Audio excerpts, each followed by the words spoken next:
Hello, hello, hello, hello, hello, hello! Is it snowing where you are? Because it's fucking snowing where I am. Holy shit. Yeah, the last couple of days have kind of gotten away from me. Those of you who've been listening regularly will know that I've been at least trying to do an episode a day for 40 days, but they apparently have moved the Arctic Circle down a little, and it now includes Navan, at least, where I live. And as I speak, as you can probably tell, I'm in the car. I'm about to go up Flower Hill, and I'm going to give the car in front of me a bit of distance, and by a bit of distance I mean the length and breadth of the hill that I'm trying to get up. Made an awful lot more treacherous by the likes of this dumb cunt walking down on the middle of the fucking road. Like, oh my god, if one thing this whole snow blizzards moving of the Arctic Circle thing has shown me is how absolutely unbelievably inept not everybody is, but apparently most people. And I don't want this to turn into an angry podcast, so I'm gonna maybe just completely skip all the stupid things that people are doing. I've just left Super Value there, and there was quite literally a rush on the bread man. And the baker, the in-house bakery in Super Value, the man couldn't get out from behind his counter with the trolley of bread because people were essentially panic buying bread. And we've seen it up and down the country. There's some great clips being made. Like, creativity really seems to kind of shine through the cracks of panic like this. There's videos doing the rounds of lads dealing slices of bread on street corners, and lads walking home with sliced pans under their arms, only to be, jumped by a gang of heavies. And it's just great to see, that the lighter side is there along with the dark. And I tend to end up speaking a lot about this kind of duality between light and dark, and yin and yang, and order and chaos. And what's been great to see, just speaking of order and chaos, the chaos is the guy, or the gang basically, the gang of people rushing the bread man and scrambling and grabbing everything. But the order that allowed that to happen in the first place, I suppose, is the fact that your man, the baker, probably stayed in a friend's house, or maybe was put up in a hotel, and was able to get to Super Value by all the farmers who are out on force in their tractors with their buckets, and all the individual guys, men, women and children that are out there with their shovels and their brushes and their buckets, doing what they can to keep the roads clear. And hats off to emergency services, and even more so just the regular guys. Like, I'm looking here in front of me, and there's a guy coming towards me with a teleporter. Now, that lad, I would imagine, isn't getting paid for what he's doing. He is the bucket, a bucket for moving sand or whatever they use them for, grain or whatever it is, and he's out scraping the roads to keep them clear, so that people can go to the shop, people can get to the doctor, people can get to the maternity hospital if needs be. And for those of you that missed my Facebook post there the other day, the reason I've been so quiet is because herself went into labour on Wednesday morning.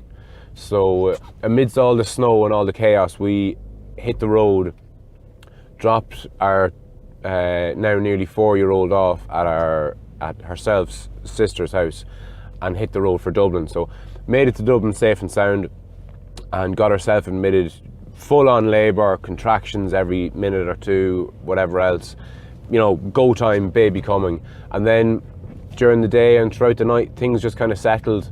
We woke up then, what would it have been, Thursday morning. I left to get to my business, because unfortunately my business is 365 days of the year, no exceptions.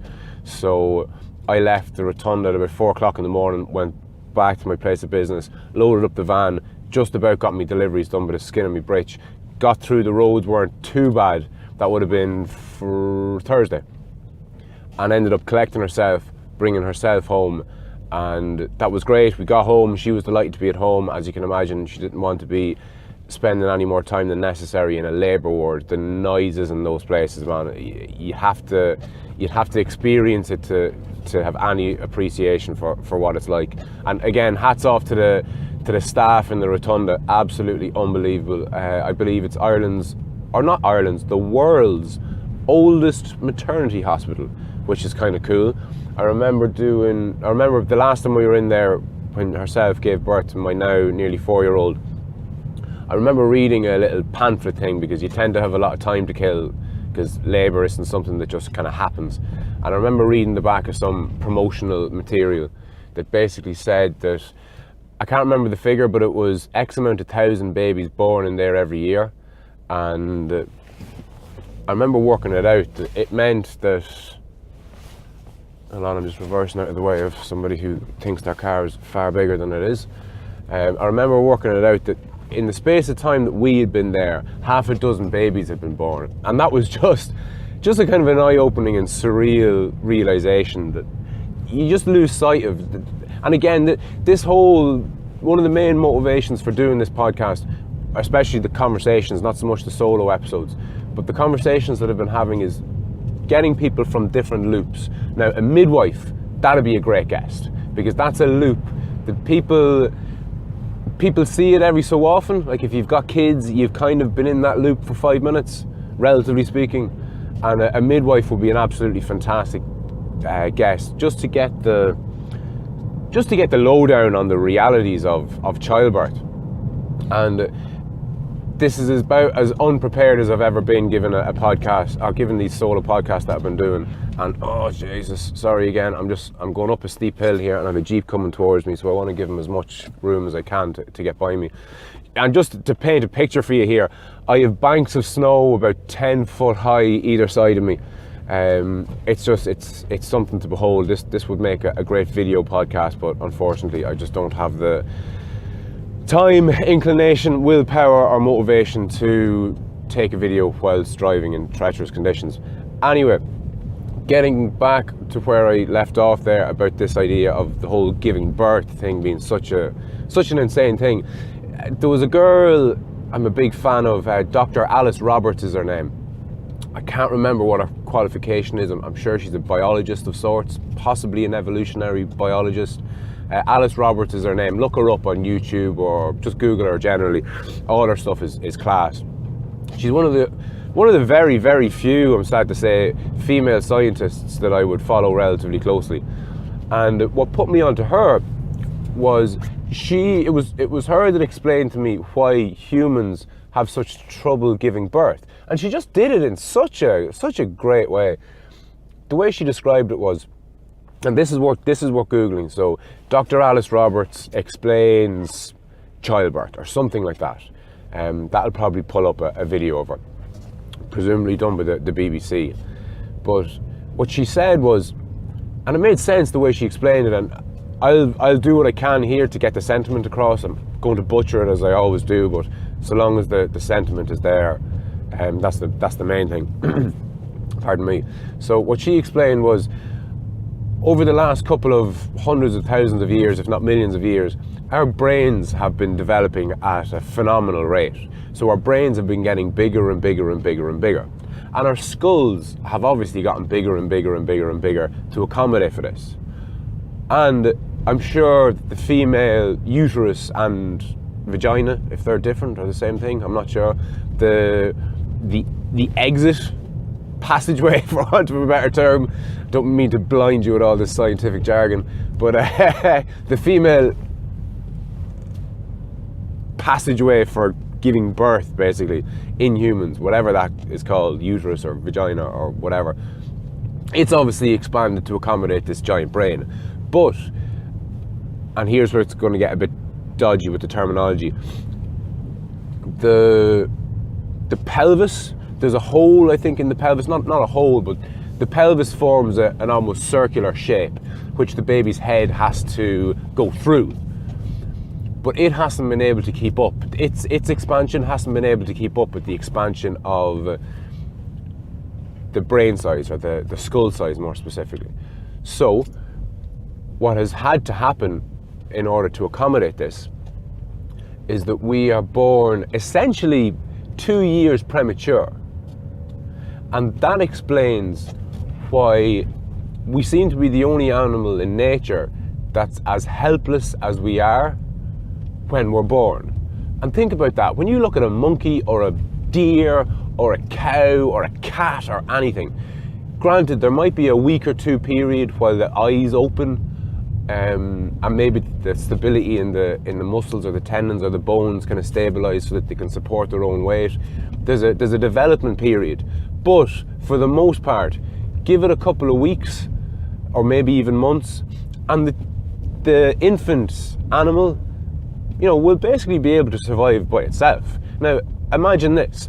Imagine a year-old human baby being left to its own devices in the wild. That shit's not lasting 5 minutes. It's going to be eaten or freeze to death or both. And the reason we're so helpless is because we have to be born practically 2 or 3 years premature, essentially 2 or 3 years premature. We should be coming out as almost 2 or 3 year olds. But imagine giving birth to something that's been in your womb 9 months is a tricky enough situation. Think about the amount of women that die in childbirth. Even now, think about the hospitals that we need to just procreate. Nothing like that exists in nature. Anything that did wouldn't survive. It'd just die out. Think about that. The most natural thing in the world, reproduction.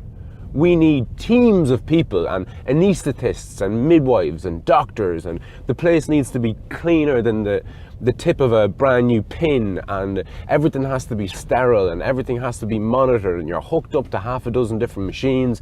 They're monitoring your contractions, they're monitoring your heart rate, they're monitoring your blood pressure.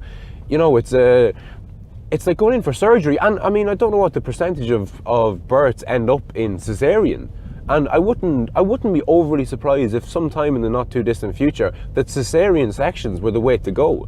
And for those of you unfamiliar with the term, a cesarean section, and forgive my crude, blunt description here, but it's essentially cutting open your stomach section and lifting the baby out of your womb directly, forgoing the whole pushing the baby out end.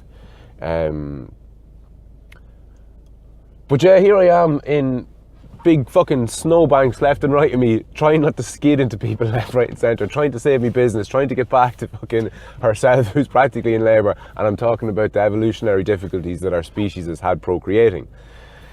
There's a fucking random fucking rant for you. Anyway,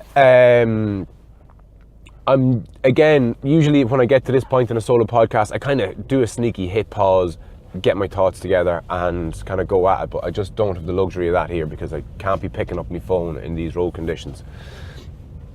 I'm passing by a filling station here in Kilberry, and there's a bread lorry, and I don't know how the bread men have coped, and the bread businesses. It's just been insane. For those of you maybe listening abroad who don't know what the fuck I'm talking about, Ireland is essentially under 20 foot of snow. And we've been rushing supermarkets and shops nationwide to get our hands on the last slices of bread and the last litres of milk. It's been something to behold. And one thing that's got me thinking is, what would happen if there was an actual disaster? Because for the most part, you can get around. I'm going to make probably a 20-mile round trip here on back roads, and it's treacherous, and there's JCBs and teleporters and snowplows, and there's all sorts of machinery and farm equipment and people out on the road just clearing the place, and it's like everywhere you look is like a scene from a movie. But a bomb hasn't gone off in Dublin. The capital hasn't been nuked. There hasn't been a global scale terror attack. We're not being invaded by another country, and it's just, I suppose, humbling to see the panic that sets in, and the mob mentality and the group think that is synonymous with crises, I suppose you call it. And I suppose we're getting just a little taste, if nothing else, of what it would be like if there was some sort of national level disaster. And from what I can see is, it would be, if it was any worse than it is now, it would essentially be every man for himself. And that's kind of scary and something worth reflecting on as a nation. I think Ireland should be very proud about how it conducted itself throughout this, but also maybe very ashamed at how, not all of us, but how a lot of us, maybe even most of us, have dealt with the whole situation. food for thought, say. Food for thought. So I've just arrived at my place of business here, so I'm going to sign off for now and wrap this up. It's going to be a short one, what was it, 15 odd minutes. But before I go, Jesus, I haven't mentioned this in a while. How are your 40-day challenges go? And I hope you haven't been relying on me, or anybody else for that matter, to kind of keep you motivated and keep the whole show on the road. I've been off radar. This is going to be episode, what, is it 15 or 40? But we're probably 20 days into 40. So maybe have a think about that. Are you halfway through your challenge? And if you are, hats off and fair fucks to you. Has it made a difference to you?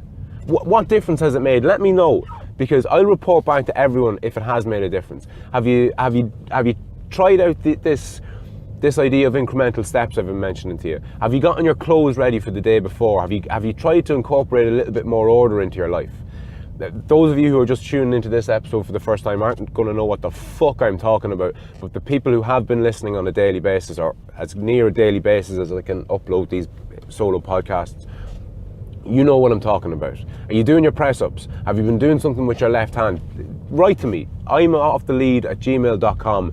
Tell me what you've been doing, tell me how you've been struggling, and maybe take note that I've struggled with mine. And look, I'll flat out admit it, it's there plainly for the world to see. I've, to a degree, failed somewhat in mine. I haven't been able to do... What the fuck is going on here? Sorry, I'm stuck in fucking traffic here just trying to get into where I work. And there's a lad in front of me who clearly doesn't know what he's doing. But anyway, oh my God, he's not driving on because he thinks he can't fit. You're not driving an absolute ship, you're driving a fucking car. Anyway. Yeah, let me know how you are getting on. Let me know if what I've been saying has made any kind of a difference to you. The only reassuring thing I can get these days is that the numbers are there. People are listening. Now, the numbers have dropped off at the side of a cliff for two reasons. One, because people aren't commuting. My Irish listeners say people aren't commuting because they're not going to work, so they're out of their loops, and they're not listening to me. Hopefully, they're out playing in the snow with their kids and making the most of this weather event. And if you're not, you fucking should be. You'll be regretting now not. Get out, jump on the ground, lie on your back, do a snow angel, do something you haven't done before. I mean, if you're ever going to get an opportunity to do something you haven't done before, now is it. This is like a once in a lifetime event for those of you listening in Ireland. So make the fucking most of it and do something with it. Do something and take a photo of it so that you can kind of cherish it and have it. And I know I'm in two minds about this idea of this. Of kind of taking photos of every shit that you take, and almost as though, you know, it didn't happen if you didn't get a photo of it. Don't get sucked into that, or at least try not to. But like most things, there's a duality. There's great utility in being able to take a photo of something. There's a great utility in just doing something so you can take a photo of it. I mean, if that gets you out there and gets you active and gets you doing things, like that's to be encouraged. But anyway, let me know. imoffthelead@gmail.com. Apologies for not banging these out every day like I said I've done, but I'm finishing my 40. It's okay to miss the days. And I've said it before, it's not okay to miss the days and not punish yourself. But it's better to miss the days and not punish yourself and finish it than it is to miss the days and go, oh, fuck it. It's okay to miss days. Ideally, you should punish yourself. It depends on how far down the kind of self-improvement road you are. If you've only started, go easy on yourself. If you fucking know better and you can punish yourself, then do. And hopefully I'll make another recording today, because I'll have maybe a bit more time away from... I'm staying with relations and there's 175 million of us in the house, and it's not conducive to doing anything other than... doing anything, basically. Other than eating food that people are panic buying. So on that quite unsuccinct note, let me know how you're getting on. Let me know what you think of what I'm doing, and I'll chat to you tomorrow.